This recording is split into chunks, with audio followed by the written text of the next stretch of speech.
गुरु भगवान को नमन है। जैसे हम सत्संग में आते हैं तो हमारा आचरण, हमारा स्वभाव, हमारा मन सब शुद्ध होना चाहिए और कोशिश यही रहे कि हमारी व्यवहार पर से दृष्टि हटती जाए। अगर हम देखें तो अक्सर ही हमारी दृष्टि लोगों के कर्म, स्वभाव, व्यवहार पर ही रहती है। भगवान पर दृष्टि कहाँ रहती है? तत्व पर दृष्टि कहाँ रहती है? कर्म, स्वभाव, नाम, रूप पर ही दृष्टि रहती है। तो इसमें किसी का, जैसे अक्सर स्वामी जी कहते हैं कि गुरु कहते हैं कि परमात्मा तत्व है वो कर्मों से अतीत है। तो किसी ने प्रश्न पूछा कि परमात्मा कर्मों के द्वारा तो मिलते नहीं, कर्मों से अतीत हैं वो, अब कर्म हमारे कैसे भी हों तो मिल जाने चाहिए। हमारे कर्म कैसे भी हों तो भगवान मिल जाने चाहिए। भाई हमें तत्व ज्ञान हो गया, हमने ज्ञान सुन लिया कि मैं आत्मा हूँ, शरीर नहीं हूँ, भगवान मिल जाने चाहिए। हमें जानकारी हो गई, समझ मिल गई। तो उस पर कह रहे हैं नहीं, ये नहीं है, कर्मों से अतीत है तो कर्मों से निकलने पर होगा ना। कर्मों से ऊपर उठेंगे तभी तो होगा। कर्मों से अतीत तत्व तो अगर हम प्राप्त करना चाहते हैं तो हम कर्मों से ऊंचे उठेंगे तब होगा ना। ऊंचे तभी उठेंगे जब कर्म शुद्ध होंगे, है ना। कर्म अशुद्ध होंगे तो कैसे उनसे ऊंचे उठेंगे? अशुद्ध कर्म तो हमको कर्मों में फंसा देंगे, हमें कर्मों से उठने नहीं देंगे। शुद्ध होने का तात्पर्य है कि कर्म निर्मल हो। जैसे साइकिल है, मोटर है, शुद्ध होगी तभी तो चलेगी और अपने गंतव्य स्थान पर पहुंचेगी। टूटी फूटी गाड़ी से कैसे पहुंच जाएंगे? टूटी साइकिल से कैसे पहुंच जाएंगे? ठीक होगी तभी तो पहुंचेंगे। अशुद्ध होगी तो कैसे पहुंचेगी? कर्मों से अतीत तत्व को पाना चाहते हैं तो कर्मों से ऊंचा उठना होगा कि नहीं? क्योंकि वो कर्मों से अतीत है, परमात्मा तत्व कर्मों से अतीत है, तो हमें कर्मों से ऊंचा उठना होगा। कर्मों से ऊंचा कब उठ पाएंगे?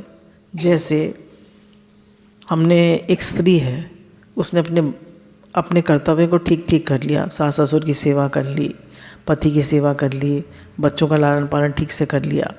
अब उसका मन हट जाएगा उनसे, उन सब से, या नहीं? पर पति की सेवा नहीं ठीक करी, पति चिल्लाते हैं, बच्चे लड़ते हैं, बच्चे आपस में डिमांड करते रहते हैं, तो उसका मन हट जाएगा बच्चों से? कब हटेगा? जब ठीक ठीक अपने कर्म कर ली तो उसका मन हट जाएगा।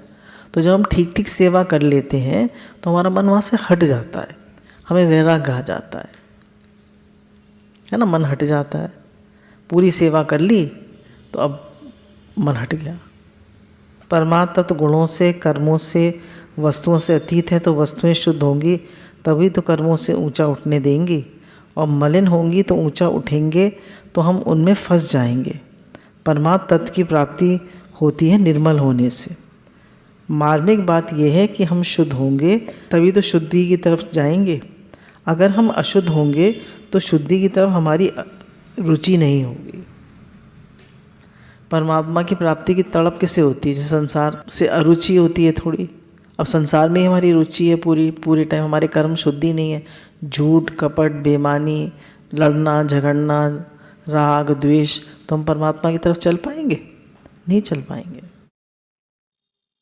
हम अपना व्यवहार शुद्ध नहीं करें तो कैसे होगा? मार्मिक बात यह है कि परमात्मा तत्व की प्राप्ति की इतनी ज़रूरत नहीं जितनी ज़रूरत हमें शुद्ध होने की है, और परमात्मा प्राप्ति होने के बाद हमारा फ़र्क क्या पड़ता है? पता, अपने स्वभाव को सुधारने की ज़्यादा ज़रूरत है। जब हम भगवान को प्राप्त कर लेते हैं तो क्या फ़र्क पड़ता है? हमारी बुद्धि में, हमारे मन में, हमारे विचारों में परिवर्तन होता है, हमारे में निर्मलता आती है। निर्मलता नहीं है तो फिर क्या होगा? अगर हमने परमात्मा तत्व की प्राप्ति करी और निर्मलता नहीं आई तो क्या हुआ? हम वैसे के वैसे ही हैं। हमारे स्वभाव, संस्कार, हमारे सोच, हमारे कर्म सब वैसे के वैसे ही हैं। तो कुछ फ़र्क पड़ा? लोग कहेंगे इसका स्वभाव तो सुधरा नहीं, इसका आचरण तो सुधरा नहीं। परमात्मा तत्व का बोध हो गया, जीवन मुक्त हो गए, जैसे खाना पीना भोगना सब मर्यादा रहित है, तो कुत्ते में और उनमें फ़र्क क्या है? जैसे आचरण कुत्ते का होता है वैसे आचरण उसका भी होता है। सुधरता तो व्यवहार ही सुधरता है। कह रहे व्यवहार नहीं सुधरा तो आप परमात्मा तत्व की क्या प्राप्ति करी आपने। तो व्यवहार हमारा सुधरना चाहिए, और ख़ास हमारा व्यवहार राग द्वेष रहित होना चाहिए, उसमें राग द्वेष नहीं होना चाहिए। अगर व्यवहार में राग द्वेष है तो सुधरा नहीं। परमात्मा तत्व की प्राप्ति में तो निर्मलता ही आती है। फर्क क्या पड़ता है, हाथ वैसे ही, सिर वैसे ही, पैर वैसे ही, परंतु स्वभाव में फ़र्क पड़ता है, आचरण में फ़र्क पड़ता है, विवेक में फ़र्क पड़ता है। ये फ़र्क पड़ेगा। सत्संग रूपी प्रयागराज में स्नान करने का फल तत्काल होता है। क्या फल होता है? जैसे कौवा कोयल बन जाता है, बगला हंस बन जाता है। जैसे सत्संग में स्नान किया तो कौवा कोयल बन गया। कहने का तात्पर्य क्या हुआ? ऊपर का रंग नहीं बदलता, परंतु वाणी बदल जाती है। कहाँ कौवे की वाणी और कहाँ कोयल की वाणी। कौवा कैसे बोलता है? काऊ काऊ काऊ। और कोयल कैसे बोलती है? कू कू। कितना फर्क है। तो हमारी वाणी जो है उसमें जब हम भगवान देख के बात करेंगे तो कैसे बात करेंगे? कैसे बात करेंगे बताइए? प्रेम से, प्यार से। और प्यार से तो बात कर रहे हैं, पर अंदर का भाव कैसा है? वैसे भी आया है भक्त के लक्षणों में, ज्ञानी भक्त के लक्षणों में, कि भगवान का जो भक्त होता है वो दक्ष होता है, वो अपने कार्य को ठीक प्रकार से करता है, दक्ष होता है वो कार्य में। बगुला हंस हो जाता है। कहाँ तो बगला मछली खाता है और कहाँ हंस मोती चुगता है।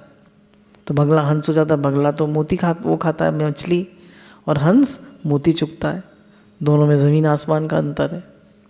उसका विवेक कितना विलक्षण है। दूध और पानी रखा जाए तो दूध पी जाएगा और पानी छोड़ देगा। जो हंस होता है उसका विवेक कितना विलक्षण होता है। अगर दूध पानी मिला के रखा जाए तो दूध पी जाएगा और पानी छोड़ जाएगा। अब हम भगवान के पास आए, गुरु के पास आए, तो सत्संग सुना हमने, तो हमारा विवेक जागृत हो जाता है। विवेक क्या? कि शरीर संसार को एक तरफ और भगवान एक तरफ। शरीर संसार से अलग, ये अनित्य है, ये झूठा है, ये चेंजेबल है, इससे वैराग्य ले और भगवान से प्रेम करें। ये विवेक है ना। शरीर और संसार एक कैटेगरी में है, और मैं स्वयं आत्मा और परमात्मा एक कैटेगरी में। बगला भी सफ़ेद होता है और हंस भी सफ़ेद होता है। तो ऊपर का रंग तो नहीं बदलता, परंतु विवेक बदल जाता है। तो जब हम सत्संग में आते हैं, गुरु के पास आते हैं, सत्संग ठीक ठीक हमारी समझ में आता है, तो वाणी बदल जाती है, व्यवहार बदल जाता है। ये तो सब बदलेगा ही। उसका भाव बदल जाता है, उसका आचरण बदल जाता है। उनके देखने से, सुनने से भी असर विलक्षण पड़ता है।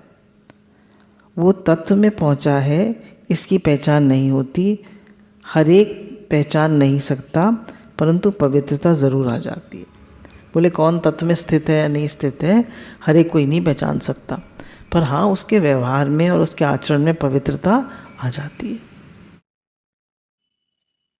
जो जो सत्संग करेगा त्यों तो उसका विवेक बदलेगा, व्यवहार बदलेगा, वाणी बदलेगी, निर्मलता उसमें आवेगी, उसमें विलक्षणता आवेगी। वो सबको प्रिय लगेगा, उसकी सब बात सबको प्रिय लगेगी। उसके अंदर प्रेम आ जाता है, उसके अंदर भगवत भाव आ जाता है। गुरु भगवान कहते हैं ना कि you are ocean of love. पहले एक दृष्टांत चला करता था कि एक बार एक व्यक्ति ने जाके एक महात्मा से पूछा कि सत्संग की क्या महिमा है। तो उन्होंने कहा ये कौवा बैठा है, इससे पूछो कि सत्संग की क्या महिमा है। तो सत्संग जाता है, पूछता है कौवे के कान में कि सत्संग की क्या महिमा है। तो कौवे का वहीं शरीर शांत हो जाता है। फिर वो गुरुजी के पास कहता है, बोला मैंने पूछा सत्संग की महिमा क्या है, उसका तो शरीर वहीं शांत हो गया। बोले देखो वो जो है एक गाय ने नया बछड़ा दिया है, उसके रूप में जन्म हुआ है उसका।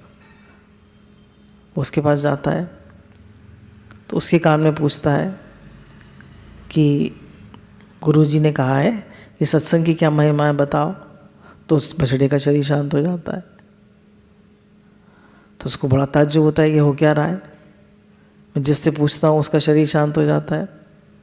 फिर गुरुजी कहते हैं तुम्हारी समझ में नहीं आया। उससे कहते हैं कि देखो राजा के घर में एक राजकुमार पैदा हुआ है, उसके कान में जाके पूछो। वो उसको डर लगता है कि राजकुमार को कुछ हो गया तो क्या होगा। तो गुरुजी कहते हैं चलो मैं तुम्हारे साथ चलता हूँ। तो जब देखा कि राजा ने संताए, बोले आपके यहाँ राजकुमार का जन्म हुआ है। उन्होंने कहा हाँ। बोले हम उसको देखना चाहते हैं।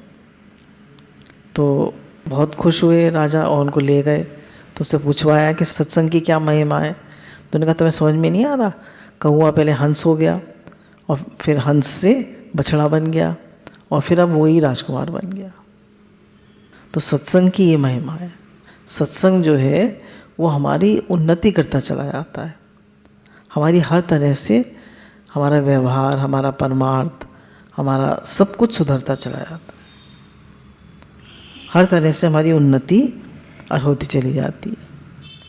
जैसे माँ बालक को बड़ी प्रिय लगती है, इसी तरह से संत महात्मा मीठे लगते हैं, प्यारे लगते हैं। वो कुछ भी देते नहीं परंतु अच्छे लगते हैं, उनकी वाणी अच्छी लगती है।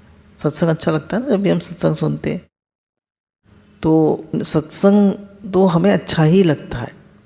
सत्संग की वाणी जो है वो अच्छी लगती। कागा किसका धन हरे, कोयल किसको देत, एक वचन के कारण जग अपनों कर लेत। कह रहे कागा किसका धन हरे, कौवा किसका पैसा ले लेता है, और कोयल किसको देती है, कुछ देती है कोयल, पर एक वचन के कारण जग अपनों कर लेत। एक तो कोयल मीठा बोलती है तो पूरे जग को अपना कर लेते हैं। कोयल बोल रही है, कोयल बोल रही है। हमारे यहाँ पहले आम के पेड़ थे ना, तो कोयल बोला करती थी। हम कहते थे कोयल बोल रही है देखो, और कौवा बोलता है बड़ा शोर मचा रहा है, उसको भगाओ। तो अगर हम कौवे जैसे होंगे, काएँ काएँ करेंगे, काएँ काएँ मतलब क्यों क्यों क्यों क्यों क्यों क्यों, ये क्यों हुआ, वो क्यों हुआ, ये ऐसे क्यों, ऐसे वो कैसे क्यों, हर समय बोल बोल बोल, तो कोई हमें पसंद नहीं करेगा। और अगर हम शांत होंगे, मीठा बोलेंगे, कम बोलेंगे, प्रिय बोलेंगे। एक तो हमको बहुत बोलने की आदत होती है, तो बहुत बोलने वाला किसी को पसंद नहीं आता। हमारी कितनी एनर्जी वेस्ट होती है ना। ज़्यादा सोचने से, ज़्यादा बोलने से कितनी एनर्जी वेस्ट होती है। कम सोचेंगे तो कम बोलेंगे, कम बोलें और प्रिय बोलें, मीठा बोलें। कागा बेचारा किसका धन नष्ट कर देता है, और कोयल क्या कुछ दे देती है। कौवे का बोल सुहाता नहीं और कोयल की बोली सुहाती है। इसी तरह शुद्धि हो जाती है।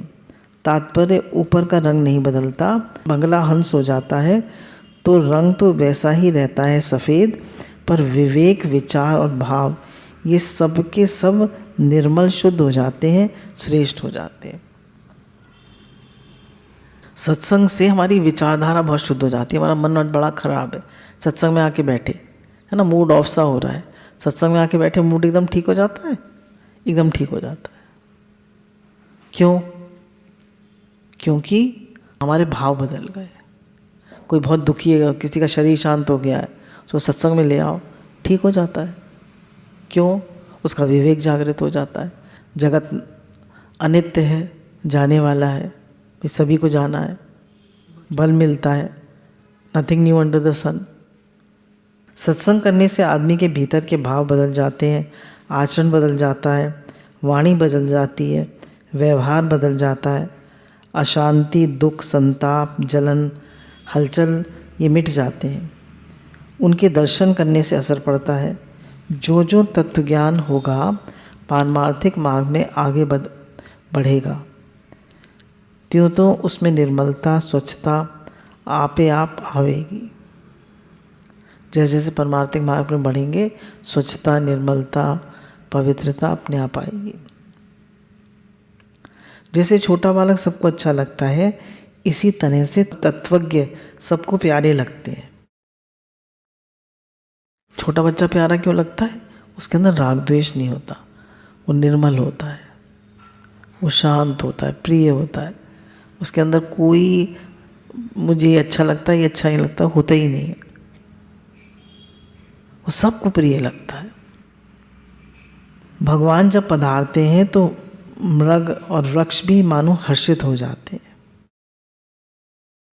जानवर, पेड़, जब भगवान आए तो कैसे पेड़ों में शहद टपकने लगा, पेड़ों के सब फूल खिल गए। वेणु गीत, जब भगवान बांसुरी बजाते हैं तो सारे कैसे वो नदी भी रुक जाती है, हिरनियाँ कैसे देखने लगती हैं, रुक जाती हैं, और पक्षी कैसे एकदम समाधि लग जाती है पक्षियों की।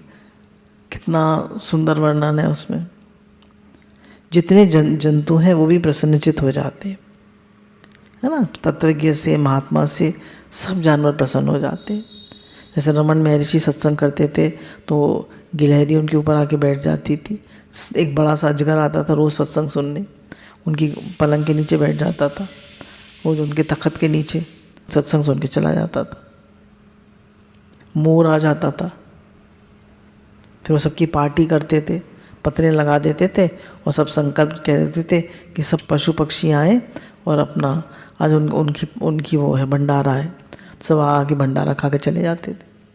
क्यों? क्योंकि वो इतने राग द्वेष रहित थे, उनकी इतनी एकता है पूरे जड़ चेतन से। गाय भी प्रसन्न हो जाती हैं। भगवान कितनी 9 लाख गायों को करते थे, हम तो 2 गायों को तो देख लें, उनकी रोज़ रहती है। आज चारा आ गया, आज फलाना हो गया, आज गुड़ ख़त्म हो गया, आज उनको टिक्स हो गए, आज दूध कम दिया, आज बच्चे को बुखार आ गया, कुछ ना कुछ उनका रोज़ लगा रहता है। और भैया भगवान 9 लाख गायों को पालते थे, उनका दूध निकालना, उनको चराने ले जाना, उनकी देखभाल करना कोई आसान था? कितना प्रेम होगा भगवान का, सोच के देखो। 9 लाख गायों को भगवान ने की देखभाल करी, कितना प्रेम होगा उनके अंदर। तभी तो सब शांत रहती थी। तो उनके भाव से गाय भी प्रसन्न हो जाती हैं, वृक्ष भी फूल गिराने लगते हैं, इन पर भी असर पड़ता है। जो स्थावर प्राणी हैं उन पर भी असर पड़ता है, तो जंगम प्राणी हैं उन पर असर नहीं पड़ेगा क्या? जब संत होते थे पहले, ऋषि मुनि होते थे, तो उनके यहाँ एक घाट पर शेर और बकरी पानी पीते थे, है ना। कैसे, मतलब आपस में जिनका वैर भाव होता था वो भी छोड़ देते थे, इतना प्रेम आ जाता है। गोपिका कहती हैं कि महाराज आप केवल यशोदानंदन नहीं हैं, जितने भी शरीरधारी हैं वो स्थावर हों चाहे जंगम हों, जलचर हों, थलचर हों, चाहे नभचर हों, कैसे भी हों, जितने भी जंतु हैं उन जंतुओं में वो जो स्वयं अपने को मानते हैं उसके दृष्टा भी आप हो। आप प्रकट हुए हो ब्रह्मा जी की प्रार्थना से संपूर्ण संसार के उद्धार के लिए। बोले आप यशोदानंदन नहीं हो, आप सबके हो, आप सबके अंतःकरण में अंतर्यामी रूप से व्याप्त हो, आप सबके हो। आप केवल यशोदा के नहीं हो, आप तो सबके हो। क्योंकि संत जो है सबसे एकता मानते हैं, सबसे प्रेम मानते हैं, तो सबके होते हैं। भगवान की विलक्षणता देखकर के सब पर असर पड़ता है, इस वास्ते भगवान की विलक्षणता होती है। जो कोई भजन स्मरण करेगा, इस रास्ते पे चलेगा, उनमें विलक्षणता आवेगी, और नहीं आती तो उनको सत्संग मिला नहीं। अगर हमारा स्वभाव नहीं बदलता, हमारा आचरण नहीं बदलता, हमारे अंदर चेंज नहीं आता, तो कह रहे हैं हमें भी सत्संग मिला नहीं है, या हमने सत्संग सुना नहीं है। उनको असली साधन हाथ लगा नहीं है, और हाथ लग जाए उसमें परिवर्तन ना हो, ऐसा कैसे होगा? कह रहे हैं हमें सत्संग मिले और हमारे आचरण में चेंज ना आए, हमारे अंदर चेंज ना आए, ऐसा नहीं हो सकता। क्योंकि भगवान स्वयं आनंद स्वरूप है, शांत स्वरूप है, प्रेम स्वरूप है। अगर हम उनका चिंतन करेंगे, उनके प्रेम भाव में रहेंगे, तो हमारे अंदर चेंज ज़रूर आएगा।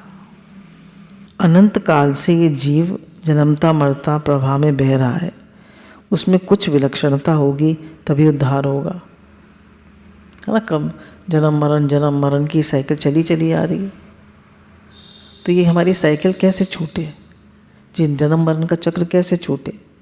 सत्संग करने वाले भाई बहन जो रुचिपूर्वक सत्संग करते हैं उनमें परिवर्तन ज़रूर होगा, निर्मलता ज़रूर आवेगी, क्रूरता आदि होगी। जितना जितना उसका भाव अच्छा होगा, जितनी जितनी रुचि अधिक होगी, उतनी उतनी निर्मलता उसमें ज़रूर आवेगी। कह रहे हैं जितना जितना आप पढ़ेंगे, लिखेंगे, भजन करेंगे, विचार करेंगे, भगवत भाव में रहेंगे और व्यवहार से दृष्टि हटाएंगे, है ना, हमेशा हमारी व्यवहार पर दृष्टि रहती है, तो क्या होता है हम वो नहीं कर पाते, अभ्यास नहीं कर पाते। अभ्यास नहीं कर पाते तो वो जो बात आनी चाहिए वो नहीं आती है। अपना अंतर्मुखी रहें, भगवत भाव में रहें और भाव यही रखें, तो हम देखते जाएं कि हमारे अंदर चेंज आ रहा है या नहीं आ रहा है। अगर नहीं आ रहा तो फिर कहीं ना कहीं हमारी अभ्यास में कमी है, गड़बड़ी है अभ्यास में। परंतु बात यह है कि निर्मलता का ग्राहक होगा तब निर्मलता आएगी।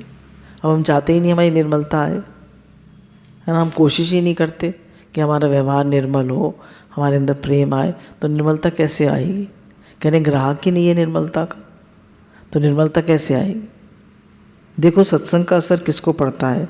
जो जिज्ञासु होता है, तत्व को चाहने वाला होता है, उसको असर पड़ता है। और सत्संग की चाहना नहीं है, अपना उद्धार नहीं चाहता, जो अभिमानी होता है, तो अभिमानी को असर नहीं पड़ता। किसको सत्संग का असर नहीं पड़ता? जो अभिमानी होता है, अपने में अभिमान रखता है कि मैं पढ़ा लिखा हूँ, मैं पंडित हूँ, मैं ब्राह्मण हूँ, मैं साधु हूँ, मैं धनी हूँ, मैं राजा महाराजा हूँ, मैं बड़ा समझदार हूँ। ये क्या मेरे सामने ऐसा जिसका भाव होता है उसके ऊपर असर नहीं पड़ता। इससे पहले हम लोग जाया करते थे, मानी गुरुजी क्या गए तो उनके जो साधक होते हैं, और जगह की बात बता रही हूँ, तो वहाँ पर उनको अभिमान आ जाता है। कोई भी आता है, हर समय वहाँ लोग आते रहते हैं, तो कोई भी आता है तो वो लोग बुरी तरह बोलते हैं। क्यों? क्योंकि सारे दिन लोग आते रहते हैं, तो वो भी उनका जो बिहेवियर होता है वो रूड हो जाता है। तो जो लोग आते हैं तो वो क्या एक्सपेक्ट करते हैं? प्रेम से बात की जाए। तो सत्संग वाले जो है उनसे क्या एक्सपेक्ट किया जाता है? कैसे बिहेव करें? प्रेम से। जैसे चैतन्य महाप्रभु जब जंगल में चला करते थे तो सारे शेर, चीते, हाथी सब नाचा करते थे जब वो कीर्तन करते हुए जाते थे। क्यों? हमारा तो मनुष्यों पे भी असर नहीं पड़ता और उनका जानवरों पे भी असर पड़ जाता था। तो सारा भाव का खेल है। सारा किसका खेल है? भाव का, प्रेम का। हमारा भाव शुद्ध होना चाहिए, प्रेम का होना चाहिए, तो ज़रूर असर पड़ेगा। कह रहे हैं अब अगर अभिमान होगा तो असर नहीं पड़ेगा। टीला है, बारिश होगी, ऐसे पहाड़ है, कितनी बारिश होगी, उसको कोई असर पड़ेगा? कुछ असर नहीं पड़ेगा। और ऐसे गहरा होगा तो उसमें पानी भर जाएगा। तो हम नीवा होंगे तो असर पड़ेगा। अभिमानी होंगे, पहले तो अभिमानी नहीं थे, पर गुरु की सेवा मिल गई, गुरु के पास आ गए तो अब अभिमान आ गया। ठीक है ना? अब अभिमान आ गया तो हम कोशिश करें कि अभिमान ना आए, नीवा ही रहे, क्योंकि अभिमान आ जाएगा तो सेवा का कोई करने का फ़ायदा नहीं है। देखो वृक्षों पर असर पड़ जाता है, रेते पे असर पड़ जाता है, दीवारों पे असर पड़ जाता है, पर दुष्ट स्वभाव वाले पर असर नहीं पड़ता। उसमें 4 अवगुण होते हैं। कह रहे हैं संत की वाणी का दीवारों पे असर पड़ जाता है, रेत पे असर पड़ जाता है, वृक्षों पे असर पड़ जाता है, पर जो दुष्ट होते हैं उन पर असर नहीं पड़ता। तो दुष्ट कौन होते हैं? उनमें 4 अवगुण होते हैं। जैसे चंदन का वृक्ष होता है, जब सूख जाता है तो उसकी सुगंधी फैल जाती है। गीले चंदन के वृक्ष में वो सुगंधी नहीं होती, उतनी नहीं फैलती। जब वो सूख जाता है तो हवा चलने से उसकी सुगंध दूसरे वृक्ष तक पहुंचती है और वो भी चंदन बन जाते हैं। जब चंदन का वृक्ष सूख जाता है तो हवा चलती है तो उससे जो वायु निकलती है उससे और वृक्ष भी चंदन बन जाते हैं। परंतु बांस चंदन नहीं होता। कह रहे बांस चंदन नहीं बनता, सब वृक्ष में चंदन बन जाते हैं पर बांस चंदन नहीं बनता। चंदन की लकड़ी में कई लकड़ियाँ आएगी पर बांस की लकड़ी कहीं नहीं मिलेगी आपको। तो बांस पर असर नहीं पड़ता। क्यों नहीं पड़ता? क्योंकि बांस में 4 अवगुण हैं। एक तो बड़ा लंबा है, अपने को बहुत बड़ा समझता है। कितना लंबा होता है ना बांस, सबसे लंबा होता है। तो जब हम अपने को बड़ा समझते हैं, होशियार समझते हैं, गुरुजी समझते हैं, या कुछ बड़ा समझते हैं कि हम कुछ बड़े हो गए, तो हम में असर नहीं आता। तो अपने को समझता है कि मैं तो बहुत ऊंचा हूँ, बड़ा हूँ, विद्वान हूँ, ब्राह्मण कुल में जन्मा हूँ, मैं साधु हूँ, मैं विरक्त हूँ। ये जो अभिमान होता है ना, ये अभिमान सत्संग के असर को नहीं पड़ने देता। सामान्य वृक्षों पर असर पड़ जाता है, दीवार पर असर पड़ जाता है, पर उस पर असर नहीं पड़ता जो अपने को ऊंचा मानता है, अपने को बड़ा मानता है, उस पर असर नहीं पड़ता। तो नीवा होके चल, नीवियानु रब मिलदा। झुक के चलें, नम्रता से चलें। नीवा होके, अगर हमसे कोई कह रहा है भाई ये तुम, हमें ऐसा फील हो रहा है, तो कहते हैं सॉरी, आगे से और ध्यान रखेंगे। नीवा होके चलें। वायु चलती है तो बांस में घर्षण होता है, उससे अग्नि प्रकट होती है। तो जंगल के जंगल जल जाते हैं क्योंकि उसमें तेज़ी होती है। तो एक तो उसमें अभिमान होता है, दूसरा उसमें क्रोध होता है। कह रहे जब बहुत तेज़ हवा चलती है तो जंगल में आग लग जाती है। आग कहाँ से लगती है? बांस के पेड़ से। तो कह रहे घर्षण होता है, आपस में टकराते हैं। तो कह रहे हैं जो एक तो जिसमें अभिमान होता है, दूसरा उसमें गुस्सा बहुत होता है ना। अग्नि होती है, गुस्सा बहुत होता है। कोई भी बात होगी तो एकदम गुस्सा आ जाए। कोई उसके मन की बात ना करे तो बड़ा आग बबूला हो जाता है। अग्नि तो जला दे, दूसरे को भी तो चंदन कैसे बनेगा। कह रहे जब आग है, अग्नि है, जरा सी बात पे गुस्सा हो जाता है तो चंदन कैसे बनेगा। तो अभिमान ज़्यादा है, क्रोध ज़्यादा है, भीतर में पोल है, ठोस है ही नहीं। जैसे बांस होता है ना, अंदर में पोल होता है, ठोस नहीं होता है, उसमें भी असर नहीं पड़ेगा। अब कोई अभ्यास नहीं किया, कोई विचार नहीं करा, तो पोला की पोला ही है वो, उसके अंदर गहराई नहीं है। गहराई नहीं है तो असर नहीं पड़ेगा। तो भीतर जानता नहीं और दूसरों को दिखाता है कि मैं बड़ा समझदार हूँ, और भीतर में पोल है और बीच बीच में गांठें पड़ी हुई हैं। इस तरह से कई तरह की शंकाएं और कुबुद्धि भरी हुई हैं भीतर में। तो कह रहे कई तरह की शंकाएं और कुबुद्धि भरी हुई हैं, तो कैसे सत्संग का असर होगा। वो अपने को बड़ा समझता है, क्रोध बहुत जल्दी आ जाता है, और मन में शंकाएं हैं, कुबुद्धि है, पोल है, गहराई नहीं है अंदर में, पोला की पोला है। तोता चना बाजे घना, empty vessels make more sound. अच्छे साधु संत को देखकर भी उनसे प्रश्न करेगा, उनसे टेढ़ी टेढ़ी बात पूछेगा, उनको नीचा दिखाने की चेष्टा करेगा। अब उसको सत्संग का असर कैसे पड़ेगा। और जो सीधा साधा होता है उस पर असर ज़रूर पड़ेगा। तो भक्त को कैसा होना चाहिए? सीधा साधा। निर्मल मन सोही मोहि पावा, छल चित्र कपट नहीं मोहि भावा।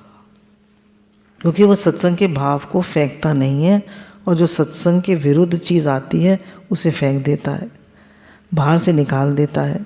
जो अभिमानी है वो सत्संग के भावों को बाहर से ही निकाल देता है। जो सत्संग के विरुद्ध बात आती है उसको पकड़ता नहीं है ना। बात तो बहुत होती है व्यवहार में, सत्संग के विरुद्ध जो बात होती है उसके स्वभाव को खराब करेगी, वो उसको नहीं पकड़ेगा। और जो अभिमानी होगा वो एकदम पकड़ लेगा, सत्संग के विरुद्ध जो बात होगी एकदम रिएक्ट करेगा। वृक्ष है, रेता है, स्थान है, ये पारमार्थिक बात आने पर फेंकते नहीं, और दुष्ट हृदय हो तो फेंक देता है। वृक्ष है, रेता है, ये सब स्थान मतलब कोई जगह है। जैसे हम कहीं सत्संग कर रहे हैं तो वो जगह भी पवित्र हो जाती है, जहाँ संतों ने जन्म लिया है, जहाँ सत्संग हुआ है।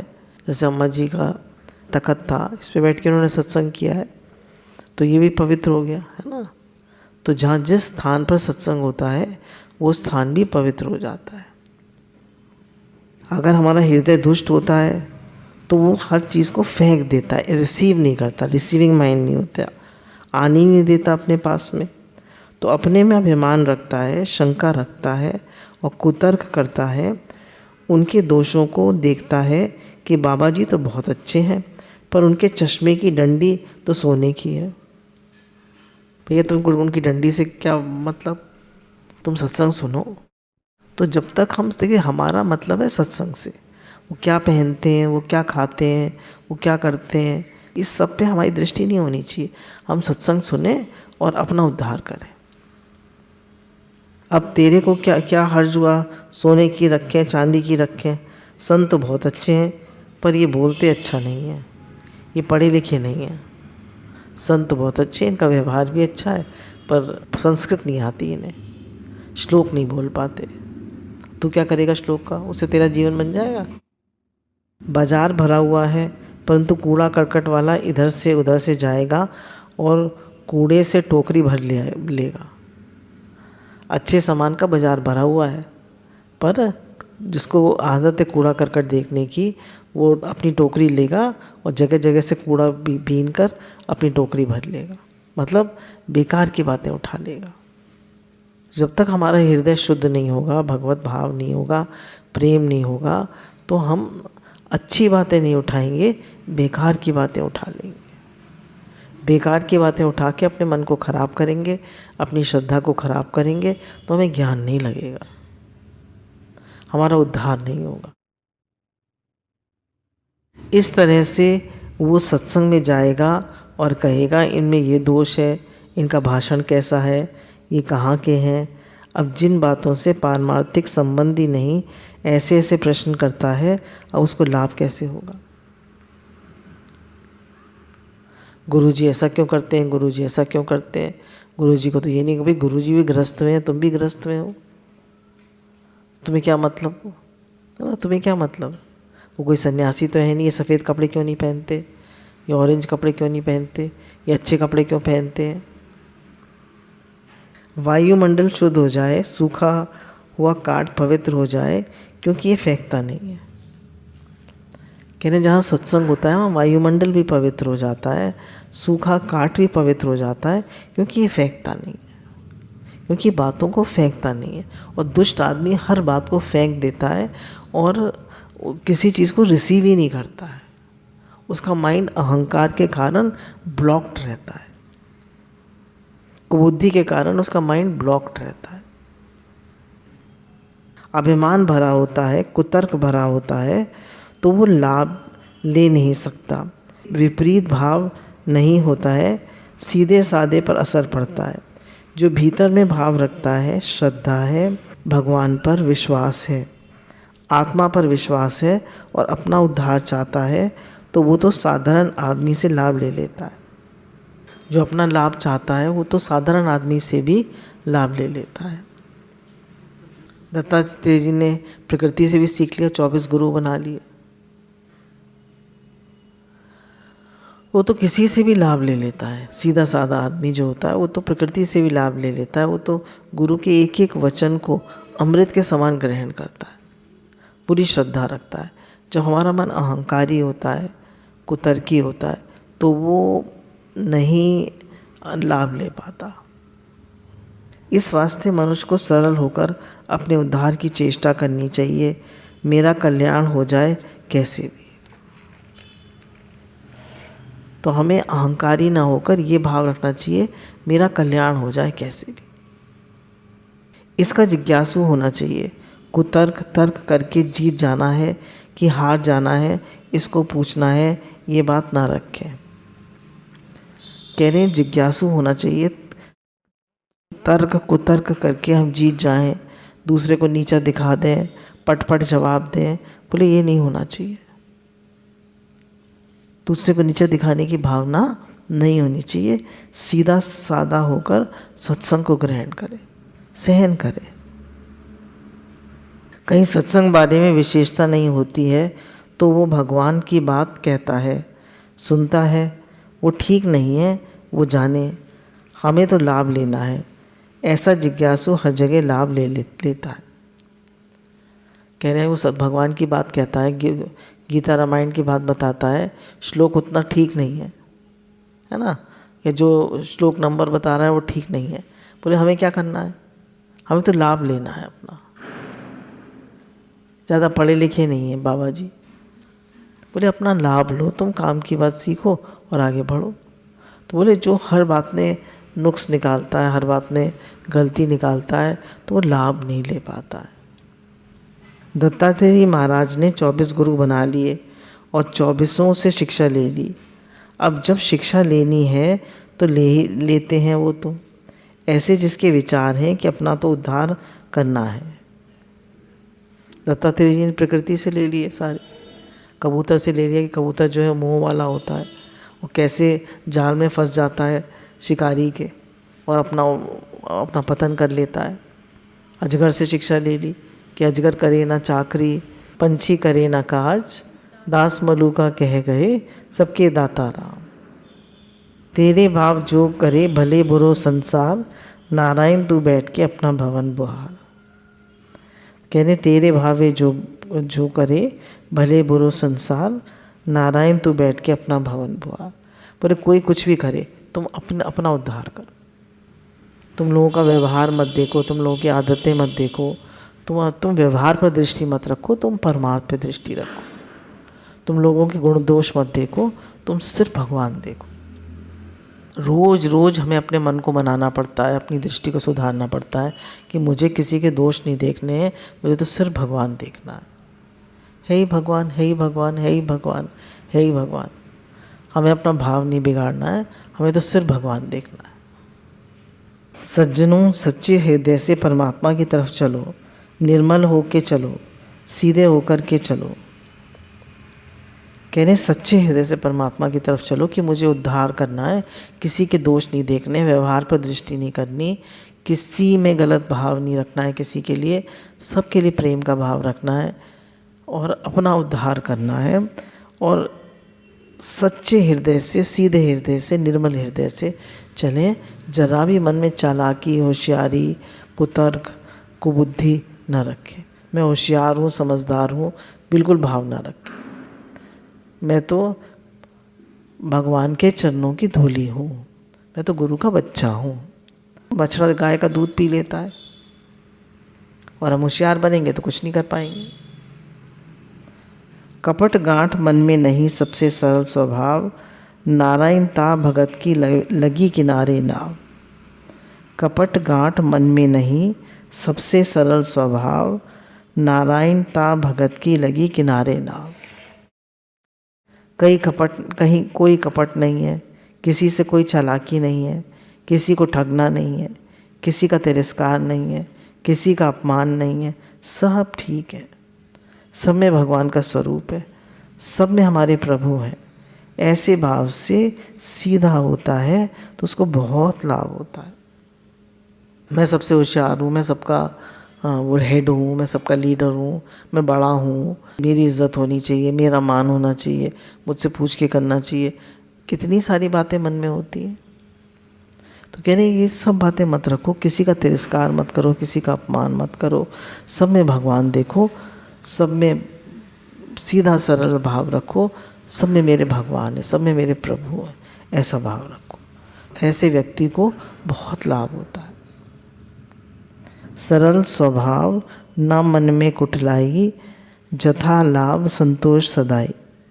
मन में कुटिलता नहीं है, सीधापन है, जो बात है वैसी बात कर दी। है ना, लोग होते हैं बड़ी अपनी बात को डिप्लोमेटिकली कहते हैं, बड़े स्टाइल से, तरीके से। जो सीधे साधे लोग होते हैं बेचारे सीधे होते हैं उनको जो मन में आता है वो कह देते हैं। उन्हें आती नहीं है बात बना के कहनी, आती ही नहीं है। अब क्या करें, कोशिश भी करते हैं तो भी उनसे नहीं होता। क्यों? उनका स्वभाव ऐसा है। जो अंदर स्वभाव B clean rather than clever.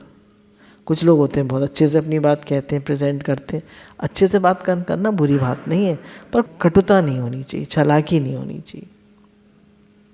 ना अपनी विद्या बताना है, ना अपनी चतुराई बताना है, ना अपना महत्व प्रकट करना है, ना धनीपना, ना राजाईपना, कोई है ही नहीं। सीधा साधा लाभ लेता है वो।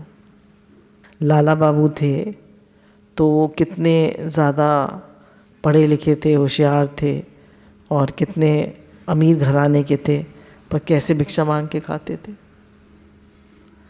उस समय आज से 500 साल पहले उन्होंने देखा सारे मंदिर टूटे पड़े हैं, तो उनको लगा कि मैं कुछ करूं, वृंदावन का उद्धार करूं, मंदिरों का जीर्णोद्धार करूं। तो उन्होंने अपना 1/3 हिस्सा मंगा लिया अपने घर से, है ना। उनके बेटा था, एक पत्नी थी और उनका हिस्सा था, तो उन्होंने अपना हिस्सा मंगा लिया। तो उसमें 25 लाख रुपया है उस समय, आज से 500 साल पहले। अब अभी तो कम से कम 5,000 करोड़ होंगे, 50,000 करोड़। तो उन्होंने सबसे वृंदावन का जीर्णोद्धार किया, पर वो खुद भिक्षा मांग के खाते थे। कोई अहंकार नहीं, कोई संतों को देखें, कोई अहंकार नहीं, कोई ये नहीं कि मैं बड़े घर का हूँ, मैं होशियार हूँ, मैं पढ़ा लिखा हूँ, मैं कोई पैसे वाला हूँ, कुछ नहीं, एकदम नीवा। तो बोले ऐसे को ज्ञान लगता है। हमारे पास कुछ नहीं है, हम कुछ है नहीं, और अपने को इतना होशियार, इतना बड़ा, इतना वो समझते हैं कि जैसे पता नहीं मैं क्या हूँ। तो गुरु यही कह रहे हैं इसमें कि एकदम तुम सीधे हो जाओ, ना अपनी विद्या बतानी है, ना अपनी चतुराई बतानी है, ना अपना कोई महत्व प्रकट करना है कि मैं कुछ हूँ, ना अपना धनीपना कि मैं बहुत पैसे वाला हूँ। भाई धनीपना किसको दिखा रहे हो? एक वो थे संत, तो पहले जज थे, तो उन्होंने संन्यास ले लिया, सब उन्हें जज स्वामी कहते थे, है ना। तो अब वो जजपना तो नहीं गया ना, तो अपना धनीपना भी नहीं प्रकट करना, सीधा साधा लाभ लेना है। भगवान का दास होकर कहीं अभिमान करता है, देखता है कि कुछ मिलेगा तो मांगने लग जाता है, उससे आशा करता है, आशा किसी से नहीं करो। कह रहे भगवान का दास होकर अभिमान करता है और देखता है कि यहाँ से कुछ मिलेगा तो झट मांगने लगता है। कुछ लोगों की आदत होती है ना कि भाई ये चीज़ बच रही है, हम अपने घर ले जा रहे हैं, तुम्हें खुद ही दे देंगे, तुम मांग क्यों रहे हो। उनके अगर मांगेंगे नहीं तो उनके मन में होगा ये मुझे मिल जाए, तो मुझे मिल जाए, ये भावना होनी नहीं चाहिए। आपकी किस्मत होगा, आपके पास अपने आप चल कर आ जाएगा। आप तो ये भाव रखिए कि मुझे कुछ नहीं चाहिए, भगवान बस आपसे प्रेम बढ़े, मेरा आप में मन लगे, और मुझे संसार से कुछ नहीं चाहिए। एक आसरो, एक बल, एक आस विश्वास, एक राम घनश्याम, हित चाहतक तुलसीदास। किसी के सामने क्यों हाथ पसारे भाई, क्यों मांगो? मांगना है तो भगवान से मांगो, वो सब कुछ दे सकते हैं। बोले किसी से ना मांगे, कुछ कहना है तो भगवान से कहें। मनुष्य से आशा रखो कि राजा निहाल कर देगा, धनी निहाल कर देगा, पंडित जी निहाल कर देंगे, विद्वान निहाल कर देगा। अरे कोई निहाल करने वाला नहीं है, निहाल करने वाले भगवान है। कौन हमारा निहाल करेगा? छोटे से ध्रुव जी हैं, वो भगवान की स्तुति करना चाहते हैं, उन्हें आ नहीं रहा स्तुति करना। भगवान ने शंख उनके होठ से छुआ दिया तो स्तुति करने लगे, संस्कृत में स्तुति करने लगे। भगवान तो कुछ भी कर सकते हैं ना। तो किसी का आसरा ना देखें, केवल भगवान की तरफ देखें। मेरे तो गिरधर गोपाल, दूसरों ना कोई। जिसे मांगने से मांगना पना ही खत्म हो जाता है, फिर मांगना बाकी रहता ही नहीं, मानो सब तरफ से तृप्ति हो जाती है। भगवान की शरण जाते हैं कि सब तरह की कमियां दूर हो जाती हैं। सज्जनों, बाहर की, भीतर की, व्यवहार की सब कमियां दूर हो जाती हैं, क्योंकि भगवान सर्वथा पूर्ण है। उसके बिना हर जगह पूर्णता नहीं होती है। कह रहे भगवान की तरफ आप देखते हैं एक बार तो सब मांगना ख़त्म हो जाता है। एक बार एक फ़कीर राजा अकबर से मांगने गए, तो उन्होंने देखा कि राजा अकबर भी ऐसे अल्लाह से इबादत कर रहे हैं। तो उन्होंने कहा कि अरे ये किससे मांग रहे हैं? तो उन्होंने पूछा कि ये किससे मांग रहे हैं? बोले मैं खुदा से मांग रहा हूँ। वो जाने लगा वापस, जो फ़कीर था। तो उन्होंने कहा आप क्यों आए थे? तो उन्होंने कहा मैं तो आपसे मांगने आया था। तो बोले अब क्यों जा रहे हैं वापस, आप कुछ लेके जाइए। तो बोले आप भी तो किसी से मांग रहे थे ना, मैं उसी से मांगूंगा। आप खुदा से मांग रहे थे, तो जब आप खुदा से मांग रहे थे तो मैं खुदा से ही मांगूँ ना, मैं आपसे क्यों मांगूँ? हमारे मन में कोई बात आती है, हम भगवान से कह देते हैं, तो भगवान किसी न किसी ज़रिए पूरी करा देते हैं ना। तो हम उसके एहसानमंद तो नहीं होते ना जिसने दिया, हमने तो भगवान से कहा था, उसका भी शुक्राना मानना है, ऐसा नहीं है, पर हमें पता है कि भगवान ने दिया है। भगवान की शरण जाते हैं तो सब तरह की कमियां दूर हो जाती हैं। सज्जनों, बाहर की, भीतर की, व्यवहार की सब कमियां दूर हो जाती हैं, क्योंकि भगवान सर्वथा पूर्ण है। उनके बिना हर जगह पूर्ण नहीं होता है।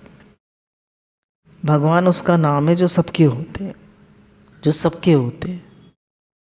ये नहीं पैसे वालों के हैं, पढ़े लिखों के हैं, गरीबों के नहीं है। भगवान सबके हैं। जो सरल हृदय है, प्रेमी है, निरअहंकारी है, भगवान सबके हैं। एक बार एक सज्जन थे, तो उनका व्रत था, वो एकादशी का व्रत रखते थे और द्वादशी को किसी को भोजन करा के तब खाते थे। तो एकादशी का व्रत रखा हुआ था उन्होंने, और द्वादशी को जब उस दिन बहुत बारिश हो रही थी तो कोई मिला नहीं उन्हें।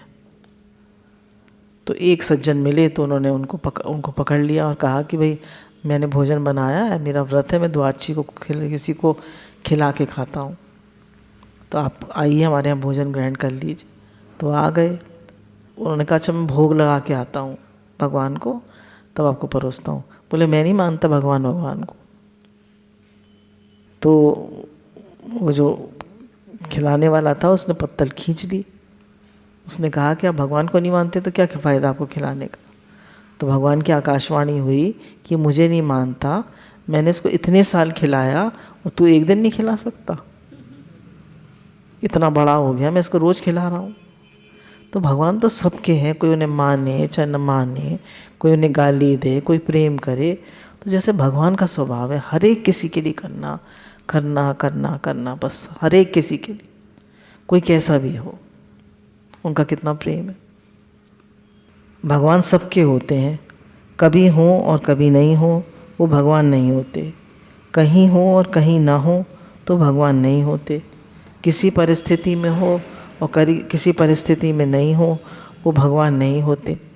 किसी अवस्था में हो और किसी अवस्था में ना हो वो भगवान नहीं होते। सबके, सब अवस्था में, सब प्रतिमा में, सब परिस्थिति में, अनुकूलता में, प्रतिकूलता में, संपूर्ण घटनाओं में, सब जगह मेरे प्रभु हैं। तो कह रहे हैं हर अवस्था में, हर परिस्थिति में, हर बात में, हर जगह में, हर उसमें भगवान है। तो डर, चिंता, शोक, परेशान होना, दुखी होना तुम्हें करना ही नहीं है। सब भगवान की मर्जी से हो रहा है। सब भगवान है, सब भगवान है ही भगवान, है ही भगवान, है ही भगवान। ये हमें रट लग जानी चाहिए। सब में भगवान को देखता है और भगवान में पूरे संसार को देखता है। हे नाथ, हे नाथ, वाह प्रभु, कैसे कैसे आप रूप धारण किए हुए हो। जो है सामने हमारे प्रभु हैं। भक्त कहते हैं कि मैं प्रभु आपको पहचान लूँगा। आप कैसे भी रूप में आओ, कैसे भी रूप धारण करके आओ, मैं आपको पहचान लूँगा। आप किसी रूप से आओ, क्योंकि आप ही हो, कोई और है ही नहीं। तो हमारी भी भावना ऐसी होनी चाहिए, आप किसी भी रूप में आओ, कैसे भी आओ, मैं आपको पहचान लूँगा। एक संत थे, वो चलते चलते एक खेत में बैठ गए। तो खेत वाले व्यक्ति ने सोचा कि यही हमारा अनाज चुराता है। तो उसने संत जी के जोर से लाठी मारी और सिर से खून आ गया। फिर देखा तो बाबा जी हैं और बोला महाराज हमसे तो बड़ा अपराध हुआ, मैंने समझा कि ये चोर है। संत जी बोले कि तुमने तो चोर को मारी ना, मेरे तो मारी नहीं। व्यक्ति ने कहा महाराज आपके लग गई ना। अरे लग गई, परंतु तुमने मेरे थोड़ी मारी, चोर के मारी, तेरा अपराध क्या हुआ। देखिए संत की कितनी अच्छी भावना। संत कहते हैं तेरा अपराध है ही नहीं, मेरे को मारा ही नहीं तूने, चोर को मारा था। व्यक्ति उन संत जी को अस्पताल ले गया और उनके लिए दूध लेकर आया। तो संत ने कहा तू है बड़ा विचित्र, पहले लाठी मारता है फिर दूध पिलाता है। उस व्यक्ति ने सोचा कि ये बाबा मुझे फंसा देंगे। संत बोले तू ही था, तेरी ही लीला है, कभी लाठी मारता है, कभी दूध पिलाता है, कभी मोटर पे चढ़ाता है, कभी कहाँ भेजता है, मैं जानता हूँ तेरी लीला है।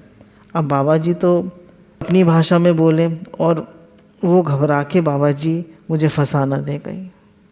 तो भाई दूध पिलाने वाला भी वही और लाठी मारने वाला भी वही। संत की तो वही भावना है ना। दूध किसी दूसरे ने पिलाया, अब वो कहने लगा कि भाई मैंने तो लाठी मारी नहीं, कहीं बाबा जी मुझे फंसाना दे। तो दूध पिलाने वाला भी वही और लाठी मारने वाला भी वही। सब जगह ईश्वर रूप है, भलो बुरो नहीं कोई। ना काम है, न मद है, न क्रोध है, न ईर्ष्या है, न द्वेष है। किससे विरोध करें, सब में हमारे प्रभु हैं। कह रहे किससे विरोध करें, सब में हमारे प्रभु हैं, सब में हमारे परमात्मा है। एक सज्जन संतों के पास जा रहे थे। जब वहाँ पहुँचे तो किसी ने कहा कि इस कुटिया में संत रहते हैं। तो वह उन्हें देखकर बहुत शर्मिंदा हुआ। सोचने लगा ये तो वही संत हैं जो मुझे रास्ते में मिले थे और मैंने इनसे पूछा था कोई संत यहाँ है, तो ये संत बोले नहीं। ये संत वो ही थे जो रास्ते में मिले थे। उन सज्जन ने संत के एक थप्पड़ मार दिया और बताते ही नहीं हो ठीक तरह से। अब तो व्यक्ति ने उन संत को देखकर बोला कि महाराज मुझसे बड़ी गलती हो गई। संत बोले अरे गलती क्या हुई, तू क्यों आया था? व्यक्ति बोला मैंने विचार किया था कि महाराज से मंत्र ले लूं और ठीक तरह से अपना कल्याण करूं। संत बोले इसमें क्या हर्ज हुआ, कोई 1-2 पैसे की हांडी भी लेता है, वो ठोक बजा कर लेता है। ठीक तरह तो किसी को गुरु बनाना है तो ठोक बजा कर लो कि कच्चा तो नहीं है, पक्का है, कैसा है ना। तो उसके थप्पड़ मार के मुझसे पूछा ना तो ये तुम कौन हो, तो उन्होंने बताया नहीं मैं कौन हूँ, चुप रहे। तो उसने एक थप्पड़ मार दिया कि बताता नहीं है, मैं पूछ रहा हूँ बताता नहीं है। और फिर कुटिया में गए, वो उनको मंत्र दीक्षा लेनी थी तो वही गुरुजी बैठे हुए थे। तो उसने बहुत माफ़ी मांगी। तो बोले तुम यहाँ क्यों आए हो? तो उन्होंने कहा मैं दीक्षा लेने आया हूँ। तो बोले कोई बात नहीं, घड़ा भी लेते हो तो ठोक बजा कर लेते हो, तो अगर मुझे थप्पड़ मार दिया तो क्या हुआ, ठोक बजा के देख रहे थे तुम मुझे। साधुओं की बड़ी विचित्र लीला होती है महाराज, मनुष्य पहचान नहीं सकता। बाहर से सोना खाना बैठने में ऐसी कोई विलक्षणता दिखाई नहीं देती। लोग महिमा सुने और देखें, यहाँ तो कुछ भी नहीं है। अब बताओ क्या विशेषता देखें, कोई गहरी बात पूछे तो पता लगे, है ना। लोग कह रहे जैसे हम खाते पीते हैं वैसे ही हम रोटी और साग खाते हैं, भी रोटी और साग खाते हैं। हम जैसे पहनते हैं सोते हैं वैसे ये खाते पीते सोते हैं। बोले क्या विशेषता है इनमें? बोले अंदर की बात देखो कि उनमें क्या विशेषता है, उनके अंदर कितना प्रेम है, कितना। एक जने को आप अपने घर में रख लो, आप 10 लोगों को रोज अपने घर आने दोगे? क्यों? क्योंकि मेरा घर है। तो कितना अभिमान होता है, कितना अहंकार होता है।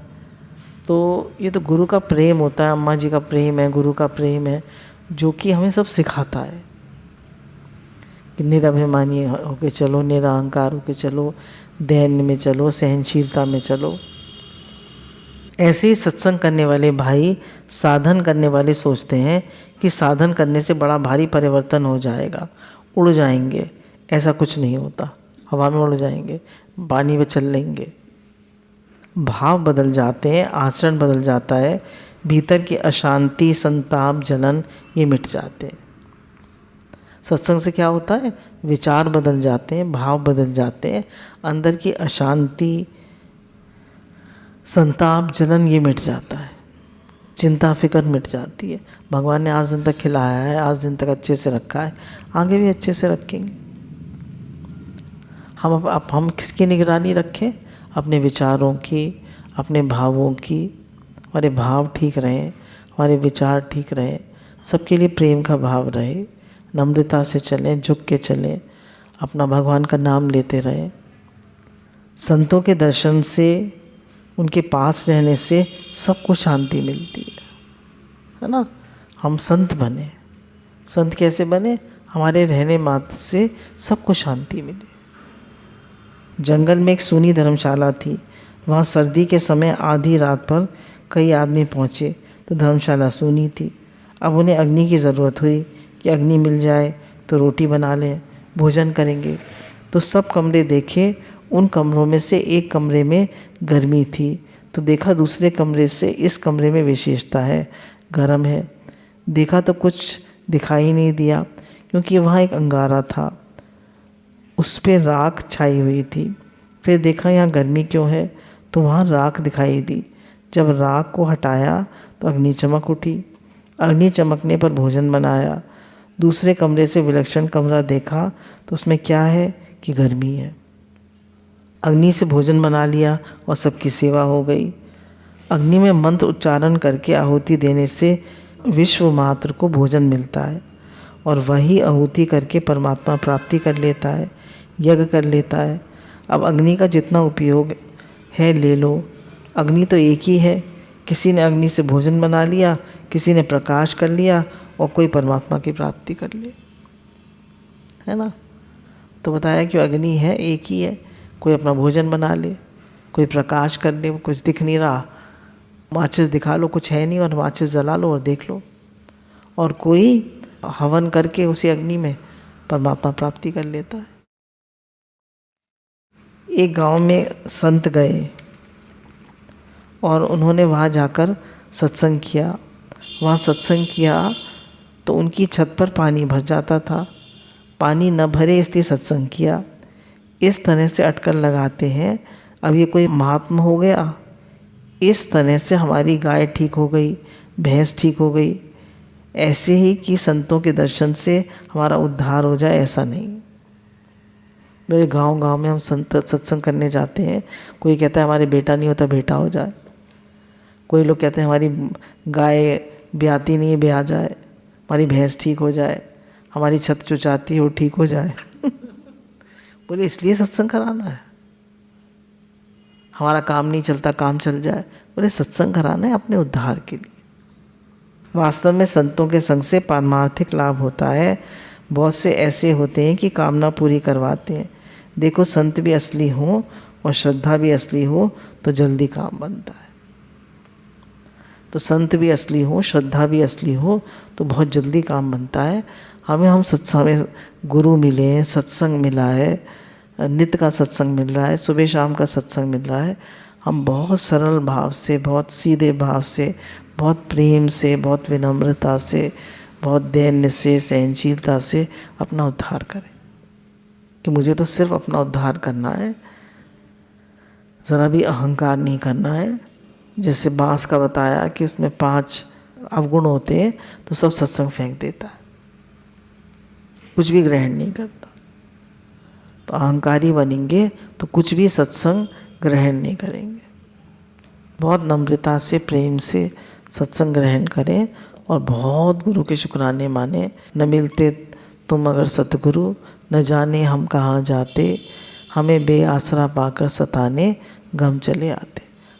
मेरी ज़िंदगी में क्या था तेरे मिलन से पहले, तो मेरी ज़िंदगी में क्या था, मैं बुझा हुआ दिया था तेरे मिलन से पहले। तो हमारी ज़िंदगी में क्या है, कुछ नहीं है। गुरु के बिना हम कुछ नहीं है, बिना सत्संग के हम कुछ नहीं है। हर राही को सत्संग की ज़रूरत है। गुरु भगवान के अनंत अनंत शुक्राने।